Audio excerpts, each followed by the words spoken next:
श्रीगणेशाय नमः। अथ श्री राधाष्टोत्तरशतनाम स्तोत्रम्। अथास्याः सम्प्रवक्ष्यामि नाम्नाम् अष्टोत्तरं शतम्। यस्य संकीर्तनादेव श्रीकृष्णं वसयेत् ध्रुवम्। राधिका सुन्दरी गोपी कृष्णसङ्गमकारिणी चञ्चलाक्षी कुरङ्गाक्षी गान्धर्वी वृषभानुजा। वीणापाणिः स्मृतमुखे रक्ताशोकलतालया गोवर्धनचरी गोपी गोपी वेशमनोहरा। चन्द्रावली सपत्नी च दर्पणस्था कलावती कृपावती सुप्रतीका तरुणी हृदयङ्गमा। कृष्णप्रिया कृष्णसखी विपरीतरतिप्रिया प्रवीणा सुरतप्रीता चन्द्रास्या चारुविग्रहा। केकराक्षा हरिः कान्ता महालक्ष्मीः सुकेशिनी सङ्केतवटसंस्थाना कमनीया च कामिनी। वृषभानुसुता राधा किशोरी ललितात्लता विद्युद्वल्ले काञ्चनाभा कुमारी मुग्धवेशिनी। केशिनी केशवः सखी नवनीतैकविक्रया षोडशाब्दा कलापूर्णा जारिणी जारसङ्गिनी। हर्षिणी वर्षिणी वीरा धीरा धाराधरा धृतिः यौवनस्था वनस्था च मधुरा मधुराकृतिः। वृषभानुपुरावासा मानलीला विशारदा दानलीला दानदात्री दण्डहस्ता भ्रुवोन्नता। सुस्तनी मधुरा रास्या च बिम्बोष्ठे पञ्चमस्वरा सङ्गीतकुशला सेव्या कृष्णवश्यत्वकारिणी। तारिणी हारिणी हेला शीला लीला ललामिका गोपाली दधिविक्रेत्री प्रौढा मुग्धा च मध्यका। स्वाधीनपतिका चोक्ता खण्डिता याभिसारिका रसिका रसनीरस्या रसनास्त्रैकसेवदे। बालिका लालिका लज्जा लालसा ललनामणिः बहुरूपा सुरूपा च सुप्रसन्ना महामतिः। मरालगमना मत्ता मन्त्रिणी मन्त्रनायिका मन्त्रराजेकसंसेव्या मन्त्रराजेकसेद्दिदा। अष्टादशाक्षरफला अष्टाक्षरनिषेविता इत्येतद्राधिका देव्या नाम्नामष्टोत्तरशतम्। कीर्तयेत् प्रातरुत्थाय कृष्णवश्यत्वसिद्धये एकैकनामोच्चारेण वशी भवति केशवः। वदने चैव कण्ठे च बाहवोरुरसि चोदरे पादयोश्च क्रमेणास्या नश्येन्मन्त्रान् पृथक् पृथक्। गृहे राधा वने राधा राधा पृष्ठे पुरः स्थिता। यत्र यत्र स्थिता राधा राधेवाराध्यते मया। जिह्वा राधा श्रुतो राधा राधा नेत्रे हृदये स्थिता। सर्वाङ्गव्यापिनी राधा राधेवाराध्यते मया। पूजा राधा जपो राधा राधिका चाभिवन्दने स्मृतो राधा शिरो राधा राधेवाराध्यते मया। गाने राधा गुणे राधा राधिका भोजने गतो रत्रो राधा दिवा राधा राधेवाराध्यते मया। माधुर्ये मधुरा राधा महत्त्वे राधिका गुरुः सौन्दर्ये सुन्दरे राधा राधेवाराध्यते मया।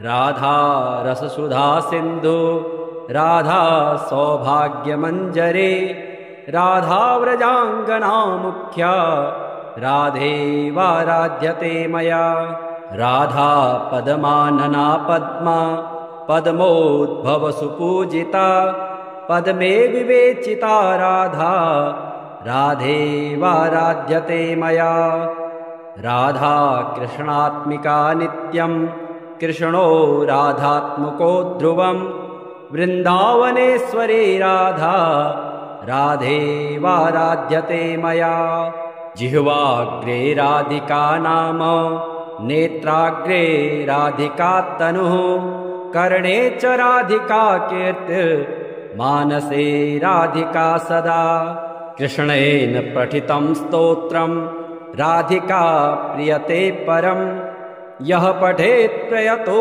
नित्यं राधा कृष्णान्तिगो भवेत् आराधितमनः कृष्णो राधाराधितमानसः कृष्णा कृष्णमना राधा राधा कृष्णेति यः पठेत् आदित्यः प्रथमं नाम द्वितीयं तु दिवाकरः तृतीयं भास्करः प्रोक्तं चतुर्थं च प्रभाकरः पंचमं च सहस्रांशो षष्ठं चैव त्रिलोचनः सप्तमं हरेदश्वं च अष्टमं तु अहर्पतिः नवमं दिनकरः प्रोक्तं दशमं द्वादशात्मकः एकादशं त्रिमूर्तिश्च द्वादशं सूर्य एव तु द्वादशादित्यनामानि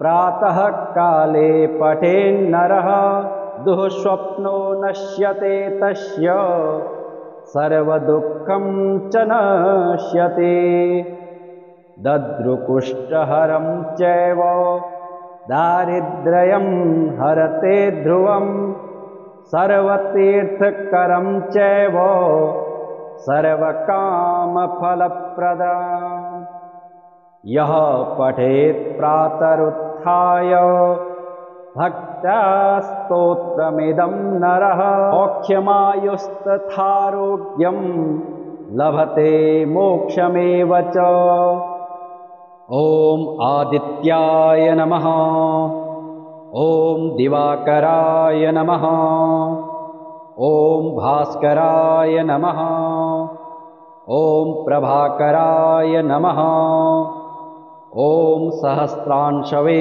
नमः ॐ त्रिलोचनाय नमः ॐ हरिदश्वाय नमः ॐ विभावशवे नमः ॐ दिनकराय नमः ॐ द्वादशात्मकाय नमः ॐ त्रिमूर्तये नमः ॐ सूर्याय नमः अथास्यः सम्प्रवक्ष्यामि नाम्नाम् अष्टोत्तरं शतं यस्य संकीर्तनादेव श्रीकृष्णं वसयेत् ध्रुवम् राधिका सुन्दरी गोपी कृष्णसङ्गमकारिणी चञ्चलाक्षी कुरङ्गाक्षी गान्धर्वी वृषभानुजा वीणा पाणिः स्मृतमुखे रक्ताशोकलतालया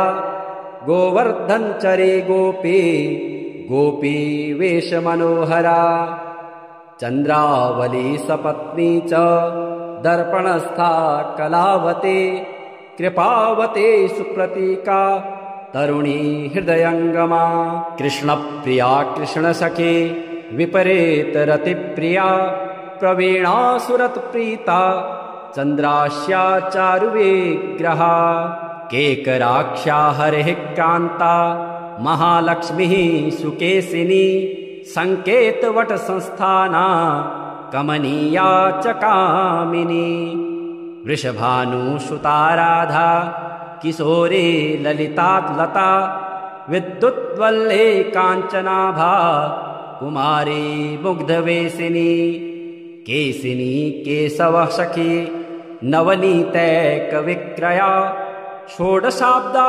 कलापूर्णा जारिणी जारसंगिनी हर्षिणी वर्षिणी वीरा धीरा धारा धरा धृतिः यौवनस्था वनस्था च मधुरा मधुराकृतिः वृषभानुपुरावासा मानलीला विशारदा दानलीला दानदात्री दण्डहस्ता भ्रुवोन्नता सुस्तनी मधुराराश्या च बिम्बोष्ठे पञ्चमस्वरा सङ्गीतकुशला सेव्या कृष्णवश्यत्वकारिणी तारिणी हारिणी ह्रीला शीला लीला ललामिका गोपाली दधिविक्रेत्री प्रौढा मुग्धा च मध्यका स्वाधीनपतिका चोक्ता खण्डिता याभिसारिका रसिका रसनीरस्या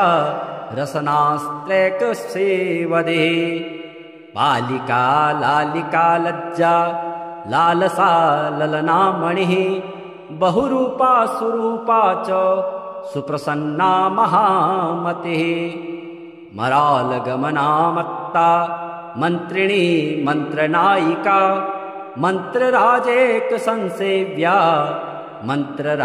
मन्त्रराजेकसेद्दिदा अष्टादशाक्षरफला अष्टाक्षरनिसेविता इत्येतद्राधिका देव्या नाम्नामष्टोत्तरशतम् कीर्तयेत् प्रातरुत्थाय कृष्णवश्य त्वसिद्धये एकैकनामोच्चारेण वशी भवति केशवः वदने चैव कण्ठे च वाहवोरुरसि चोदरे पादयोश्च क्रमेणास्या नश्येन्मन्त्रान् पृथक् पृथक् गृहे राधा वने राधा राधा पृष्ठे पुरः स्थिता यत्र यत्र स्थिता राधा राधेवाराध्यते मया जिह्वा राधा श्रुतो राधा राधा नेत्रे हृदये स्थिता सर्वाङ्गव्यापिनी राधा राधेवाराध्यते मया पूजा राधा जपो राधा राधिका चाभिवन्दने स्मृतो राधा शिरो राधा राधेवाराध्यते मया गाने राधा गुणे राधा राधिका भोजने गतो रत्रो राधा दिवा राधा राधेवाराध्यते मया माधुर्ये मधुरा राधा महत्त्वे राधिका गुरुः सौन्दर्ये सुन्दरे राधा राधेवाराध्यते मया राधा रससुधा सिन्धु राधा सौभाग्यमञ्जरे राधा व्रजाङ्गना मुख्या राधेवाराध्यते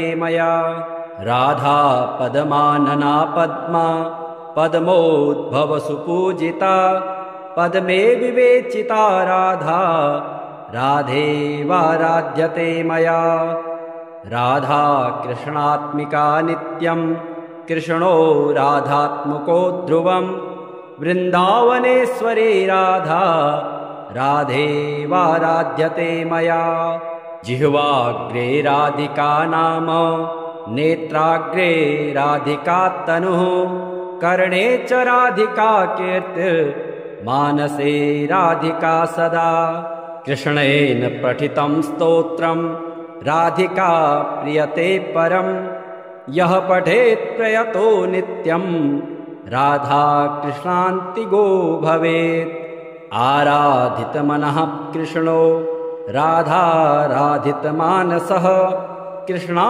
कृष्णमना राधा राधा कृष्णेति यः पठेत् आदित्यः प्रथमं नाम द्वितीयं तु दिवाकरः तृतीयं भास्करः प्रोक्तं चतुर्थं च प्रभाकरः पंचमं च सहस्रांशो षष्ठं चैव त्रिलोचनः सप्तमं हरेदश्वं च अष्टमं तु अहर्पतिः नवमं दिनकरः प्रोक्तं दशमं द्वादशात्मकः एकादशं त्रिमूर्तिश्च द्वादशं सूर्य एव तु द्वादशादित्यनामानि प्रातः काले पठेन्नरः दुःस्वप्नो नश्यते तस्य सर्वदुःखं च नश्यते दद्रुकुष्ठहरं चैव दारिद्र्यं हरते ध्रुवं सर्वतीर्थकरं चैव सर्वकामफलप्रदम् यः पठेत् प्रातरुत्थाय भक्त्या स्तोत्रमिदं नरः औख्यमायुस्तथारोग्यं लभते मोक्षमेव च। ॐ आदित्याय नमः। ॐ दिवाकराय नमः। ॐ भास्कराय नमः। ॐ प्रभाकराय नमः। ॐ सहस्रांशवे नमः। ॐ त्रिलोचनाय नमः।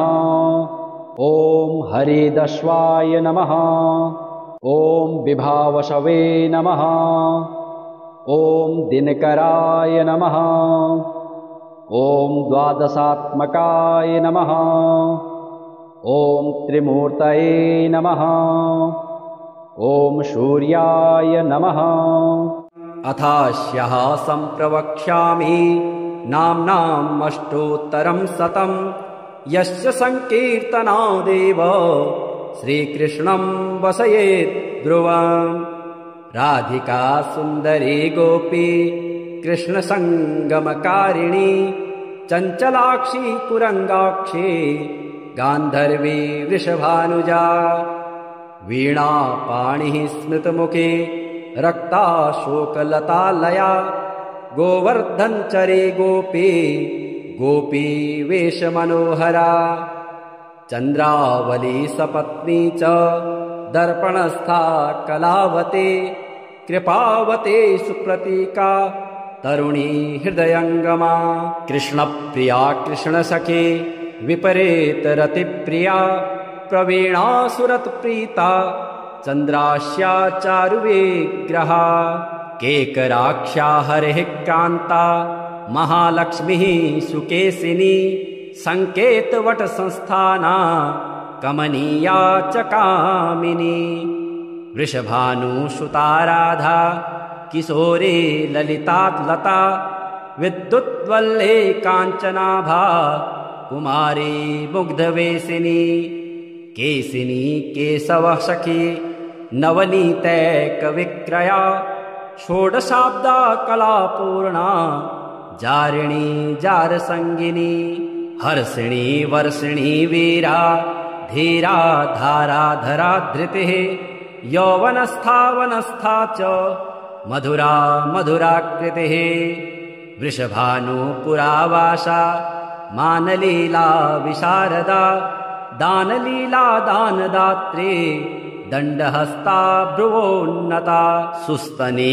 मधुरा राश्या च बिम्बोष्ठे पञ्चमस्वरा सङ्गीतकुशला सेव्या कृष्णवश्यत्वकारिणी तारिणी हारिणी ह्रीला शीला लीला ललामिका गोपाली दधिविक्रेत्री प्रौढा मुग्धा च मध्यका स्वाधीनपतिका चोक्ता खण्डिता याभिसारिका रसिका रसनीरस्या रसनास्त्रैकसेवदे बालिका लालिका लज्जा लालसा ललनामणिः बहुरूपा सुरूपा च सुप्रसन्ना महामतिः मरालगमना मत्ता मन्त्रिणी मन्त्रनायिका मन्त्रराजेक संसेव्या मन्त्रराजेक सेद्दिदा अष्टादशाक्षरफला अष्टाक्षर निसेविता इत्येतद्राधिका देव्या नाम्नामष्टोत्तरशतम् कीर्तयेत् प्रातरुत्थाय कृष्णवश्य त्वसिद्धये एकैकनामोच्चारेण वशी भवति केशवः वदने चैव कण्ठे च बाहवोरुरसि चोदरे पादयोश्च क्रमेणास्य नश्येन्मन्त्रान् पृथक् पृथक् गृहे राधा वने राधा राधा पृष्ठे पुरः स्थिता यत्र यत्र स्थिता राधा राधेवाराध्यते मया जिह्वा राधा श्रुतो राधा राधा नेत्रे हृदये स्थिता सर्वाङ्गव्यापिनी राधा राधेवाराध्यते मया पूजा राधा जपो राधा राधिका चाभिवन्दने स्मृतो राधा शिरो राधा राधेवाराध्यते मया गाने राधा गुणे राधा राधिका भोजने गतो रत्रो राधा दिवा राधा राधेवाराध्यते मया माधुर्ये मधुरा राधा महत्त्वे राधिका गुरुः सौन्दर्ये सुन्दरे राधा राधेवाराध्यते मया राधा रससुधा सिन्धु राधा सौभाग्यमञ्जरे राधा व्रजाङ्गना मुख्या राधेवाराध्यते मया राधा पद्मानना पद्मा पद्मोद्भवसुपूजिता पद्मे विवेचिता राधा राधेवाराध्यते मया राधा कृष्णात्मिका नित्यं कृष्णो राधात्मको ध्रुवं वृन्दावनेश्वरी राधा राधेवाराध्यते मया जिह्वाग्रे राधिका नाम नेत्राग्रे राधिका तनुः कर्णे च राधिका कीर्ति मानसे राधिका सदा कृष्णेन पठितं स्तोत्रं राधिका प्रियते परं यः पठेत् प्रयतो नित्यं राधा कृष्णान्तिगो भवेत् आराधितमनः कृष्णो राधाराधितमानसः कृष्णा कृष्णमना राधा राधा कृष्णेति यः पठेत् आदित्यः प्रथमं नाम द्वितीयं तु दिवाकरः तृतीयं भास्करः प्रोक्तं चतुर्थं च प्रभाकरः पंचमं च सहस्रांशो षष्ठं चैव त्रिलोचनः सप्तमं हरेदश्वं च अष्टमं तु अहर्पतिः नवमं दिनकरः प्रोक्तं दशमं द्वादशात्मकः एकादशं त्रिमूर्तिश्च द्वादशं सूर्य एव तु द्वादशादित्यनामानि प्रातः काले पठेन्नरः दुःस्वप्नो नश्यते तस्य सर्वदुःखं च नश्यते दद्रुकुष्ठहरं चैव दारिद्र्यं हरते ध्रुवं सर्वतीर्थकरं चैव सर्वकामफलप्रदम् यः पठेत् प्रातरुत्थाय भक्त्या स्तोत्रमिदं नरः मोक्षमायुस्तथारोग्यं लभते मोक्षमेव च ॐ आदित्याय नमः ॐ दिवाकराय नमः ॐ भास्कराय नमः ॐ प्रभाकराय नमः ॐ सहस्रांशवे नमः ॐ त्रिलोचनाय नमः ॐ हरिदश्वाय नमः ॐ विभावशवे नमः ॐ दिनकराय नमः। ॐ द्वादशात्मकाय नमः। ॐ त्रिमूर्तये नमः। ॐ सूर्याय नमः। अथास्यः सम्प्रवक्ष्यामि नाम्नाम् अष्टोत्तरं शतं यस्य संकीर्तनादेव श्रीकृष्णं वसयेत् ध्रुवम्।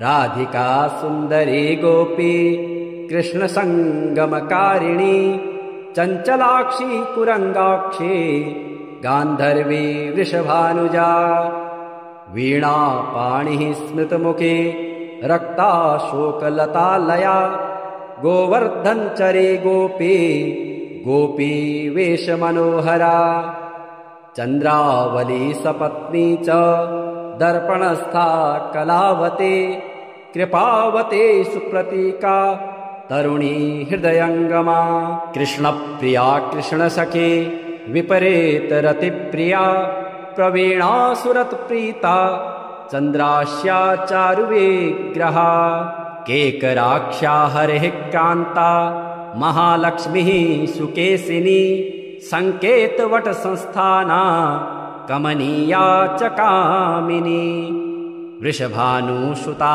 राधा किशोरी ललितालता विद्युद्वल्ले काञ्चनाभा कुमारी मुग्धवेशिनी केशिनी केशवः सखी नवनीतैकविक्रया षोडशाब्दा कलापूर्णा जारिणी जारसङ्गिनी हर्षिणी वर्षिणी वीरा धीरा धाराधरा धृतिः यौवनस्था वनस्था च मधुरा मधुराकृतिः वृषभानुपुरावासा मानलीला विशारदा दानलीला दानदात्री दण्डहस्ता भ्रुवोन्नता सुस्तनी मधुरा राश्या च बिम्बोष्ठे पञ्चमस्वरा सङ्गीतकुशला सेव्या कृष्णवश्यत्वकारिणी तारिणी हारिणी ह्रीला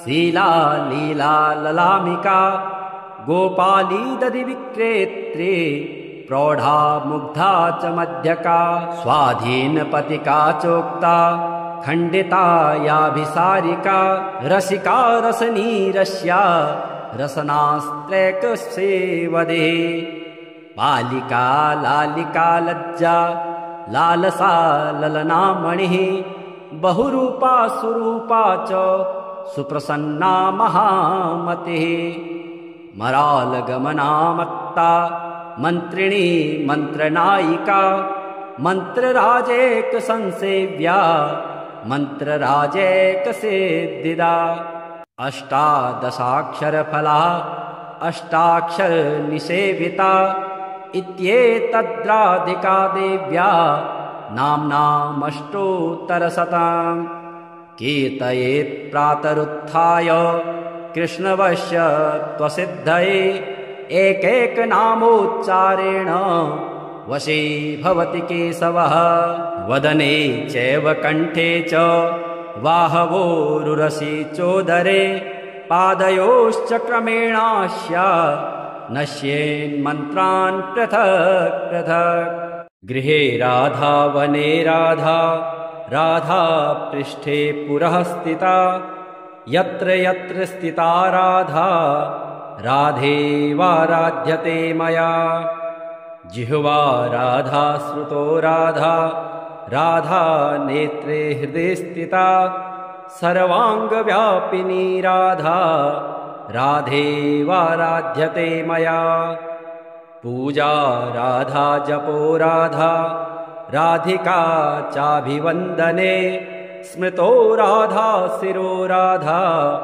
राधेवाराध्यते मया गाने राधा गुणे राधा राधिका भोजने गतो रत्रो राधा दिवा राधा राधेवाराध्यते मया माधुर्ये मधुरा राधा महत्त्वे राधिका गुरुः सौन्दर्ये सुन्दरे राधा राधेवाराध्यते मया राधा रससुधा सिन्धु राधा सौभाग्यमञ्जरे राधा व्रजाङ्गना मुख्या राधेवाराध्यते मया राधा पद्मानना पद्मा पद्मोद्भवसुपूजिता पद्मे विवेचिता राधा राधेवाराध्यते मया राधा कृष्णात्मिका नित्यं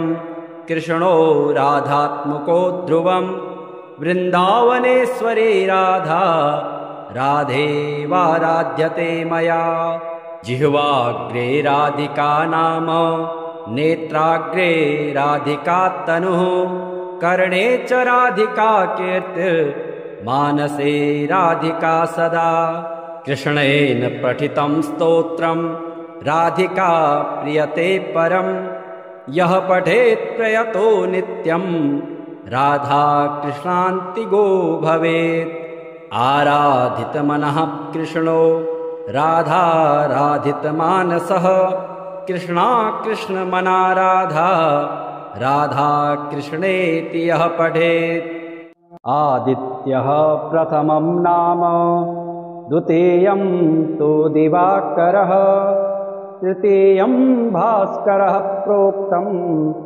चतुर्थं च प्रभाकरः पंचमं च सहस्रांशो षष्ठं चैव त्रिलोचनः सप्तमं हरेदश्वं च अष्टमं तु अहर्पतिः नवमं दिनकरः प्रोक्तं दशमं द्वादशात्मकः एकादशं त्रिमूर्तिश्च द्वादशं सूर्य एव तु द्वादशादित्यनामानि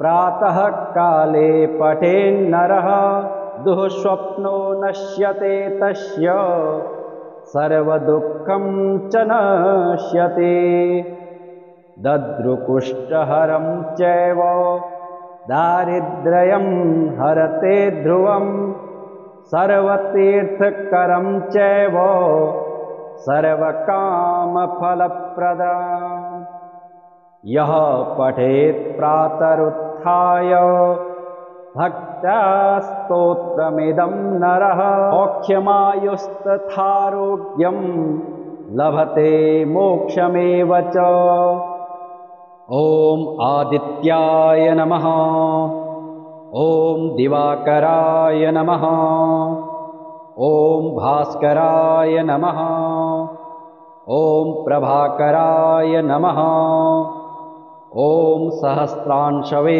नमः ॐ त्रिलोचनाय नमः ॐ हरिदश्वाय नमः ॐ विभावशवे नमः ॐ दिनकराय नमः ॐ द्वादशात्मकाय नमः ॐ त्रिमूर्तये नमः ॐ सूर्याय नमः अथास्यः सम्प्रवक्ष्यामि नाम्नाम् अष्टोत्तरं शतं यस्य संकीर्तनादेव श्रीकृष्णं वसयेत् ध्रुवम् राधिका सुन्दरी गोपी कृष्णसङ्गमकारिणी चञ्चलाक्षी कुरङ्गाक्षी गान्धर्वी वृषभानुजा वीणा पाणिः स्मृतमुखे रक्ताशोकलतालया गोवर्धनचरी गोपी गोपी वेशमनोहरा चन्द्रावली सपत्नी च दर्पणस्था कलावती कृपावती सुप्रतीका तरुणी हृदयङ्गमा कृष्णप्रिया कृष्णसखी विपरीतरतिप्रिया प्रवीणा सुरतप्रीता चन्द्रास्या चारुविग्रहा केकराक्षा हरिः कान्ता महालक्ष्मीः सुकेशिनी सङ्केतवटसंस्थाना कमनीया च कामिनी वृषभानुसुता राधा किशोरी ललितालता विद्युद्वल्ले काञ्चनाभा कुमारी मुग्धवेशिनी केशिनी केशवः सखी नवनीतैकविक्रया षोडशाब्दा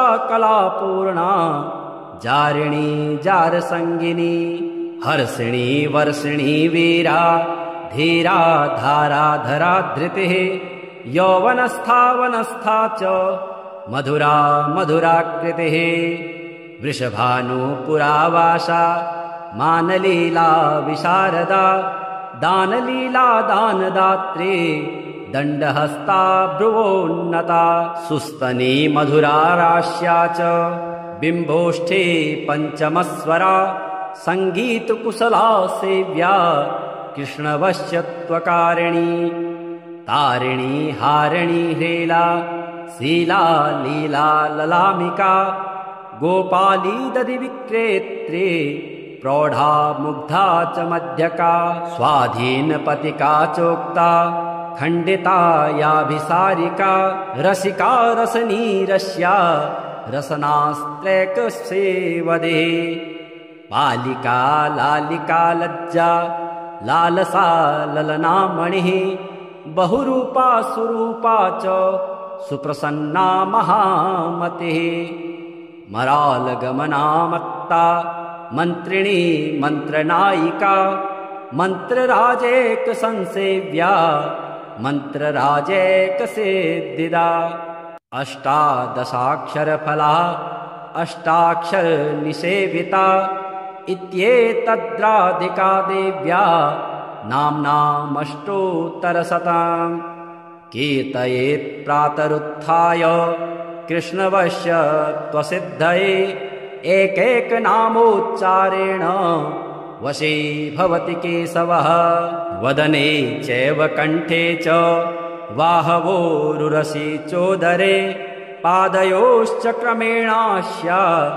नश्येन्मन्त्रान् पृथक् पृथक् गृहे राधा वने राधा राधा पृष्ठे पुरः स्थिता यत्र यत्र स्थिता राधा राधेवाराध्यते मया जिह्वा राधा श्रुतो राधा राधा नेत्रे हृदये स्थिता सर्वाङ्गव्यापिनी राधा राधेवाराध्यते मया पूजा राधा जपो राधा राधिका चाभिवन्दने स्मृतो राधा शिरो राधा राधेवाराध्यते मया गाने राधा गुणे राधा राधिका भोजने गतो रत्रो राधा दिवा राधा राधेवाराध्यते मया माधुर्ये मधुरा राधा महत्त्वे राधिका गुरुः सौन्दर्ये सुन्दरे राधा राधेवाराध्यते मया राधा रससुधा सिन्धु राधा सौभाग्यमञ्जरे राधा व्रजाङ्गना मुख्या राधेवाराध्यते मया राधा पद्मानना पद्मा पद्मोद्भवसुपूजिता पद्मे विवेचिता राधा राधेवाराध्यते मया राधा कृष्णात्मिका नित्यं कृष्णो राधात्मको ध्रुवम् वृन्दावनेश्वरे राधा राधेवाराध्यते मया जिह्वाग्रे राधिका नाम नेत्राग्रे राधिका तनुः कर्णे च राधिका कीर्ति मानसे राधिका सदा कृष्णेन पठितं स्तोत्रं राधिका प्रियते परं यः पठेत् प्रयतो नित्यं राधा कृष्णान्तिगो भवेत् आराधितमनः कृष्णो राधाराधितमानसः कृष्णा कृष्णमना राधा राधा कृष्णेति यः पठेत् आदित्यः प्रथमं नाम द्वितीयं तु दिवाकरः तृतीयं भास्करः प्रोक्तं चतुर्थं च प्रभाकरः पञ्चमं च सहस्रांशो षष्ठं चैव त्रिलोचनः सप्तमं हरिदश्वं च अष्टमं तु अहर्पतिः नवमं दिनकरः प्रोक्तं दशमं द्वादशात्मकः एकादशं त्रिमूर्तिश्च द्वादशं सूर्य एव तु द्वादशादित्यनामानि प्रातः काले पठेन्नरः दुःस्वप्नो नश्यते तस्य सर्वदुःखं च नश्यते दद्रुकुष्ठहरं चैव दारिद्र्यं हरते ध्रुवं सर्वतीर्थकरं चैव सर्वकामफलप्रदम् यः पठेत् प्रातरुत्थाय भक्त्या स्तोत्रमिदं नरः औख्यमायुस्तथारोग्यं लभते मोक्षमेव च। ॐ आदित्याय नमः। ॐ दिवाकराय नमः। ॐ भास्कराय नमः। ॐ प्रभाकराय नमः। ॐ सहस्रांशवे नमः। ॐ त्रिलोचनाय नमः। ॐ हरिदश्वाय नमः। ॐ विभावशवे नमः। ॐ दिनकराय नमः। ॐ द्वादशात्मकाय नमः। ॐ त्रिमूर्तये नमः। ॐ सूर्याय नमः।